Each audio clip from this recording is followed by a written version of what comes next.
কিছু বুঝেছি।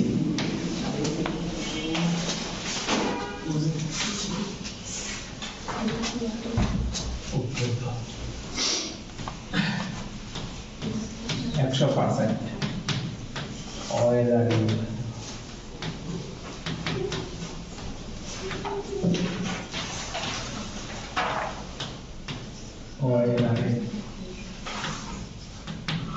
উপর দুটি মরুনা ও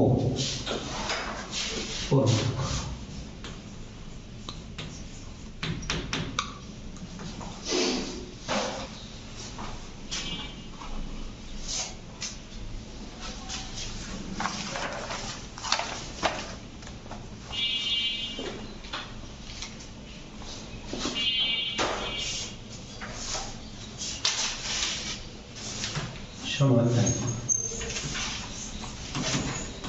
যদি n যে কোনো ধনাত্মক পূর্ণ সংখ্যা a ধনাত্মক পূর্ণ সংখ্যা না হইলে হবে, ঋণাত্মক হইলে কোনো অসুবিধা হবে না। আর n ধনাত্মক মাস, কারণ কি nটা তো মডুল ব্র্যাকেটের মধ্যে রাখতে হচ্ছে।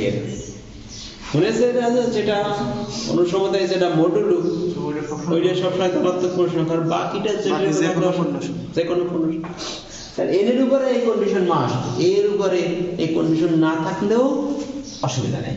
সাধারণত এই ধনাত্মক পূর্ণ সংখ্যায় জয়েন করে হলে যে যদি যে কোনো পূর্ণ সংখ্যা হয় এবং a আর n গসাগু 1 হয়, তবে a two the power n অনুসম 1 mod n। এই a এর পরিচয় দেন, এটা মারাত্মক অন্যায় করছে। n যে কোনো পূর্ণ সংখ্যা, যে কোনো পূর্ণ সংখ্যা দেশে এর পরিচয় না, এর পরিচয় এই হলো যে কোনো, কারণ এই বই তো পূর্ণ সংখ্যার বাইরে তো কাজ করবে না। ঠিক আমরা একটা হ্রাসকৃত অবশেষ জোটের আর একটা নাম আছে। 3 নম্বর ধর্মটা কি সহমৌলিক ধর্মটা ছিল না? এটা হচ্ছে সহমৌলিক অবশেষ জোট। এখানে শব্দটা উৎপত্তির মধ্যে লিখেছি সহমৌলিক অবশেষ জোট, ওইটাই হ্রাসকৃত অবশেষ জোটের আরেকটা নাম, সহমৌলিক।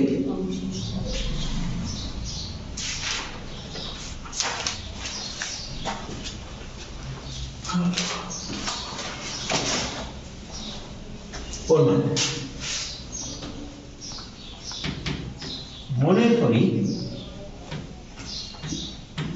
A equal to A1 A2 A3, কয়টা নিয়েছি আমরা? k সংখ্যা, এখানে k সংখ্যক নিয়েছি একটি সহমৌলিক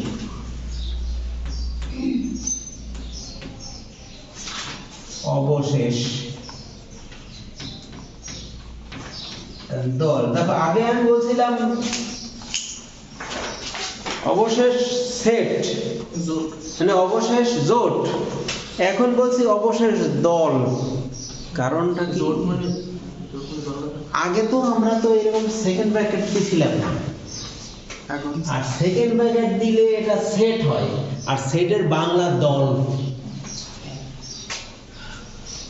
সেটের বাংলা কি? দল। শুনো আগে শুনছো কখন এই শব্দ দল? দল সেটের বাংলা হলো দল। ডিকশনারি সার্চ দেখো, সেট বাংলা কি? দল। একটি সহমৌলিক অবশেষ দল যেখানে কে ইকুয়াল টু এই কেটা ধরে নিচ্ছি আমরা 5। এই যে কে, কে তো একটা পূর্ণ সংখ্যা, একটা পূর্ণ সংখ্যা না? এই যে 1 2 3 এই কেটা হতে হবে হাইয়েন যা এইটা দেখে n যদি 5 হয় হাইয়েন তো একটা কিছু আছে, হাইয়েন হলো 4, তখন এটা a1 a2 a3 a4 পর্যন্ত থেমে যায়। বুঝলেন না কথা? জি স্যার, জি স্যার। n যদি মনে করো 11 হয়, হাইয়েন হলো 10, তখন এই যে 10টা সংখ্যা নেব। ওই মনে আছে না? এক কম দেখো অবশেষ জোট হয় না, ওই যে সমগ্র অবশেষ জোটে এক কম থাকতে হয়। ভালো ঠিক সহমৌলিক a1 a2, তোমার বইতে x1 x2 x কে নিছে, আমি a1 a2 a কে নিছি, যদি আপত্তি করো তাহলে x1 x2 x কে দেব, না হয় a1 a2 a। ঠিক আছে, ঠিক আছে। এখন এইটাকে কি দিয়ে গুণ দিলে সেটাও একটা সহমৌলিক অবশেষ দল থাকবে, মনে আছে তো? ওই এটা বাদে কোনটা বাদে? ওই সংখ্যাটি কোনটা? ওই যে যার মধ্যে n বাদে সহমৌলিক কোনো সংখ্যা n এর সহমৌলিক কোন সংখ্যা দিয়ে গুণ দেন। যদি আমি এটাকে গুণ দেই, এটাও কি থাকবে? একটু আগে শিখে নিছি। তাহলে এটাকে যদি a দিয়ে গুণ দেই তাহলে কি এটা কি সহমৌলিক অবশেষ দল থাকবে? এটা যদি a দিয়ে গুণ দেই, a দিয়ে এটা a দিয়ে গুণ দিলে হতে পারবে না, a দিয়ে গুণ দেবো। কেন a দিয়ে গুণ দেবো? কারণ a এর সাথে n এর গসাগু মান তো এই যে নিশ্চিত করা আছে। ক্লিয়ার? তাহলে আর বুঝানোর কিছু নাই, উপদের প্রমাণ হয়ে গেছে। খালি a দিয়ে গুণ দিলে যে এটা ঠিক থাকবে সহমৌলিক অবশেষ দল, সেইটা হলো এই জায়গায়। আচ্ছা দেখো,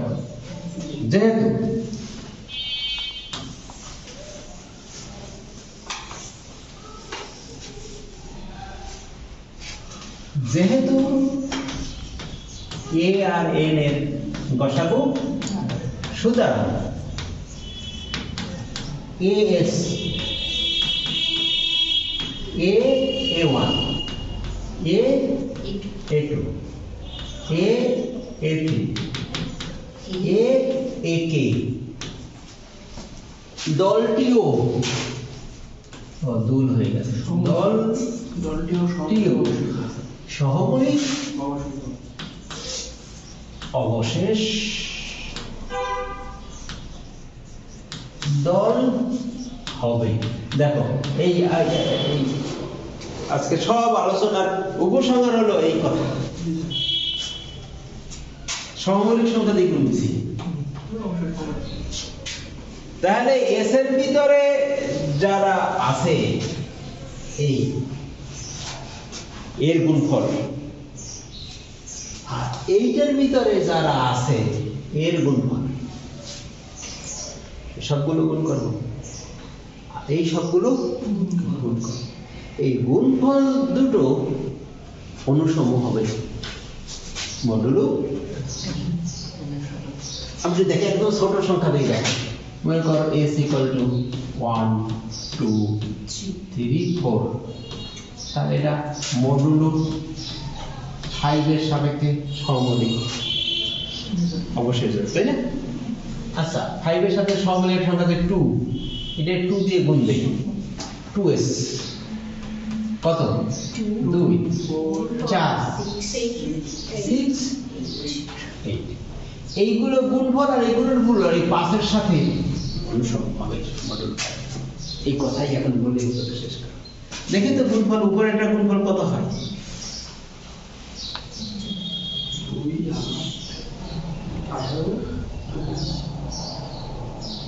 কত হয় গুণফল? কত হয়?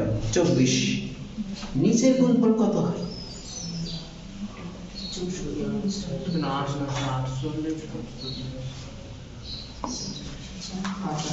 এই হচ্ছে 384। ওখানে 24 বাদ দিলে তো সেটা শূন্য হয় না, সেটা তো অবশ্যই 5 এর গুণিতক। বুঝতে পারি নাই এইটা কত হয়? 384। আর ওটা কত হয়? 24। এটা অবশ্যই অনুসম। জি স্যার ঠিক আছে তাহলে এই সংখ্যা কয়টার গুণফল, এই সংখ্যা কয়টা গুণফল, আর অনুসম হবে মডুলো 5। মডুলো 5 না, এখানে 5 না, এখানে এখানে সব জায়গায় 5 আছে। ও স্যার ঠিক আছে। দেখো তাহলে এস দলের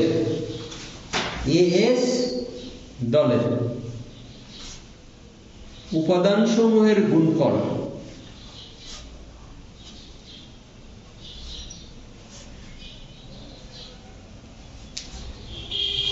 এস দলের উপাদান সমূহের গুণফলের সাথে অনুসম হবে।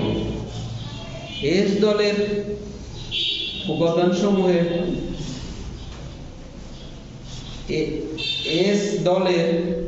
সমূহের গুণফলের সাথে অনুসম হবে মডুলো n।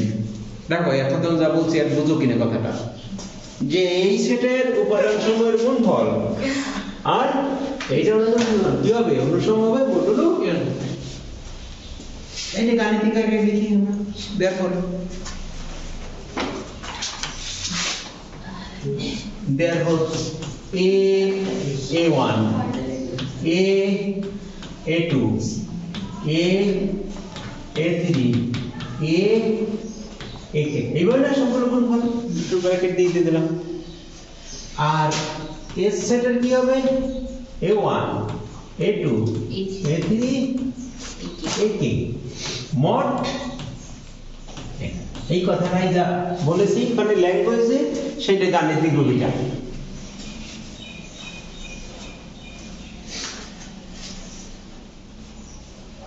ঠিক আছে, বাম দিকে কয়টা এ আছে কে গুণে বলতে পারবা? কে সংখ্যক এ আছে, কারণ a1 থেকে a কি প্রত্যেক সাথে একটা এ আছে, কয়টা এ, কয়টা কে সংখ্যাকে গুণ করলে কি হয়, আর বাকি সব এগুলোর পাশে কাটা যাবে। এই a1 কাটা যাবে, a2 কাটা যাবে, কাটালে এই পাশে 1 থাকবে। কে এর একটা মান ছিল শুরুতে,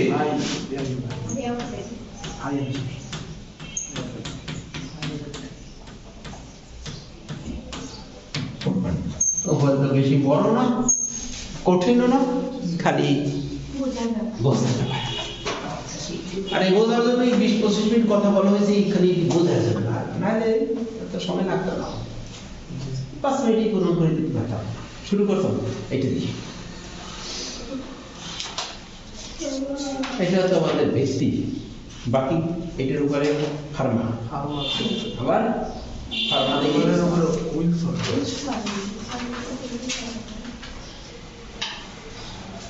ফার্মার মধ্যে তাহলে পড়াই না।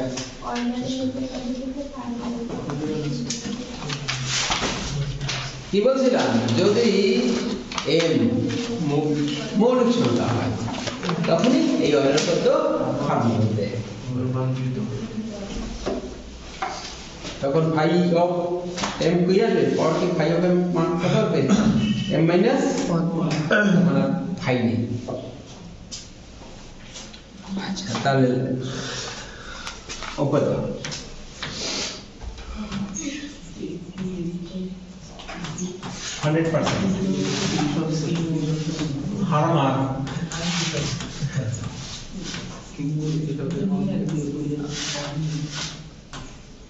হারমার পদ্ধতি বর্ণনা প্রমাণ করা, সমাধান, বর্ণনা, যদি p মৌলিক সংখ্যা হয়, মৌলিক সংখ্যা এবং a আর p এর গসাগু 1 হয়, তবে a two the power p minus 1 modulo 1 সমান মডুলো পি।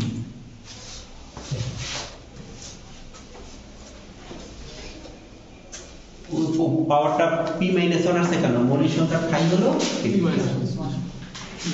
এইটাই কিন্তু আসলে আমাদের বেশি অয়েলের উপর তৈরি, শুধু মৌলিক হওয়ার পরে একটু রূপটা চেঞ্জ হয়েছে।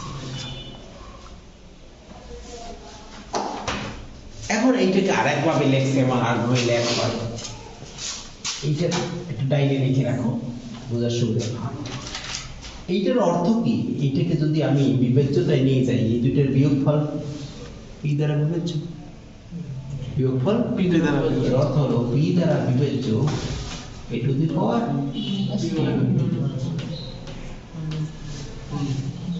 এইটা একটা উৎপাদক পি, অর্থাৎ এইটা পি এর গুণিতক। এই গুণিতক কিভাবে লেখা জানি? এই এমডি আমরা মাল্টিপল অফ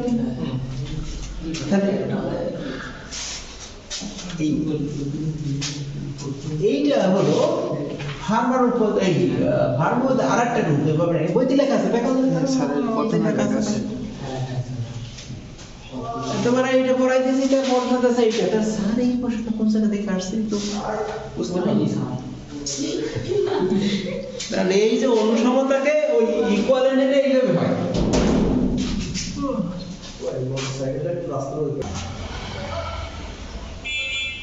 আজকে একটু বেসিকটা করে রাখবো, চাইলে তোমরা প্রমাণ করতে পারবো।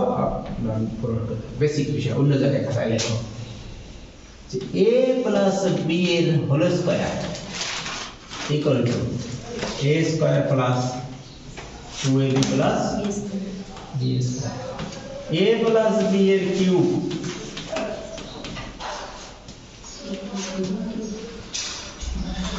a cube plus 3a square b plus 3ab square plus b cube.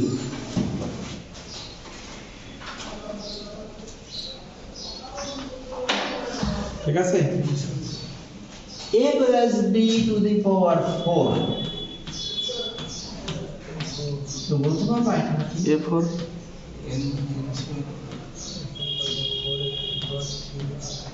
পদেরটা বেশি হয়ে যাবে, পাওয়ার থাকে। ও সে কতটা তো বেশি হবে বুঝলাম। ওতে ছেড়ে আবার এ লাগবে। এই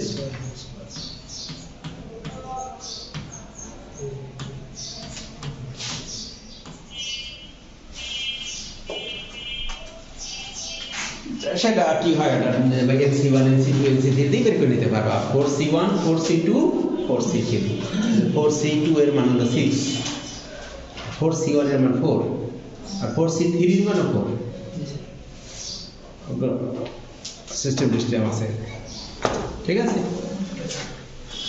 একটা বিষয় খেয়াল করো, এইখানে এই রাশিটা বিস্তারে প্রথম পদ আর দ্বিতীয় পদ লাস্ট পদ ব্যতীত মাঝের যে পদটা, এটা কিন্তু এই পাওয়ারের গুণিতক।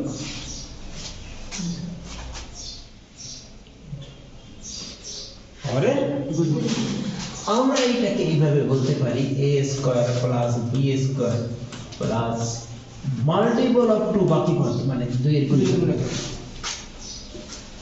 এইটা দেখো, এটারও প্রথম পদ আর শেষ পদ ব্যতীত মাঝের সব পদগুলো 3 এর গুণিতক। a cube plus b cube plus multiple of 3 পাওয়ারের মাল্টিপল। বাট এইটাই কিন্তু এই শব্দ হচ্ছে না, ওই জায়গায় কিন্তু 6 কিন্তু গন্ডগোল করে দিচ্ছে। 8 হলো জোর করে বানাবো